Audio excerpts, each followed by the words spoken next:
ఓం నమో వెంకటేశాయ. నమస్కారం అండి. రాశి చక్రంలో చివరిదైన అత్యంత పవిత్రమైన రాశి మీనరాశి. 2026 మే నెల దాటిన తర్వాత ఈ రాశి వారి జాతకం ఒక తిరుగులేని సువర్ణకాలం ప్రారంభం అవుతోంది. ఇప్పటి వరకు మీరు అనుభవించిన మానసిక ఒత్తిడి, అవమానాలు మరియు ధన నష్టాలన్నీ తొలగిపోయే సమయం ఆసన్నమైంది. మరి మొదటిగా మీ పేరులో ఏ అక్షరాలు ఉంటే మీరు మీనరాశి కిందికి వస్తారో తెలుసా?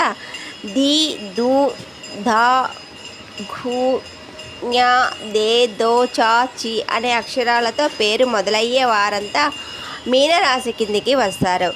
ఈ రాశికి అధిపతి సాక్షాత్తు దేవగురువైన బృహస్పతి.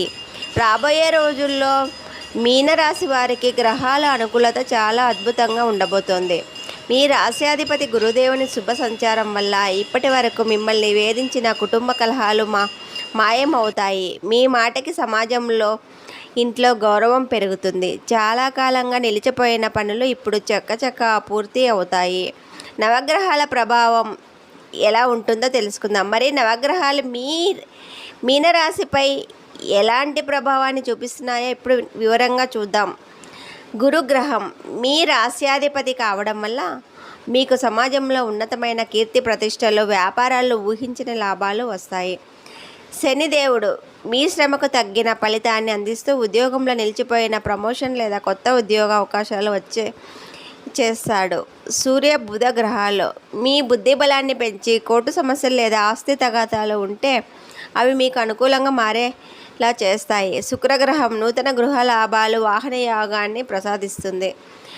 ఇక రాహుకేతువులు అనుకూల ప్రభావం వల్ల విదేశాలకు వెళ్ళాలనుకునేవారు కళలో దూర ప్రాంతం ప్రయాణాలు సఫలమవుతాయి. కుజగ్రహం మీలో ఉన్న భయాన్ని పోగొట్టి కొత్త వ్యాపారాలు ప్రారంభించడానికి కావలసిన ధైర్యాన్ని ఇస్తుంది. చంద్రుడు శుభ దృష్టి వల్ల మానసిక ప్రశాంతత లభించడంతో పాటు కుటుంబంలో శుభకార్యాలు జరుగుతాయి.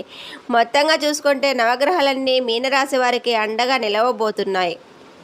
ముఖ్యంగా మీనరాశిలో ఉన్న పూర్వభద్ర, 4వ పాదం, ఉత్తరాభద్ర మరియు రేవతి నక్షత్రాల వారు ఈ సమయంలో ఏ రంగంలో అడుగుపెట్టినా తిరుగులేని విజయం సాధిస్తారు.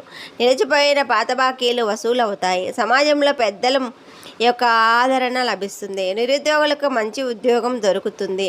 అయితే నవగ్రహాల అనుకూలం మీకు 100% దక్కాలంటే ఒక చిన్న పరిహారం తప్పకుండా చేయండి. ప్రతి గురువారం లక్ష్మీనారాయణ స్వామికి గుడికి వెళ్ళి దర్శనం చేసుకోండి. వీలైతే అరటి చెట్టుకు నెయ్యి దీపం వెలిగించి ప్రదక్షిణలు చేయండి. అలాగే ఓం గురువే నమః అనే మంత్రాన్ని జపించండి.